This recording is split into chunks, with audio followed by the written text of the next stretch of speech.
Alright guys, a quick one. Here, I'll detail how to block a number on iPhone. So if at the end of this you found this offer informative, please don't forget to like and then subscribe. Now the first thing to do is go ahead and open the settings app, scroll down, locate and click on apps. Now scroll down the apps page until you get to the phone app. So just keep scrolling and click on phone, and then scroll down the page. Keep scrolling until you get to blocked contact. Click on it. Then click on add blocked contact. Click on this plus button. Search for the contact you want to block. Click on add blocked contact. You can also type the contact you want to block, and then select from the list. But for easy approach, click on plus again. Select the contact.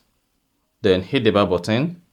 Then if you come back to blocked contact again, then it should say all your blocked list, and then you are good. So that is basically how to block a contact on iPhone. Alternatively, if you open the phone app, come to from contact, click on all contact, locate the contact you want to block. Click on it. On the contact page, scroll down, click on block contact, then click on block from the pop. Then you should see the contact blocked, and then that's it. So that's exactly how to block a contact on iPhone. So if you found this offer informative, please don't forget to like and then subscribe.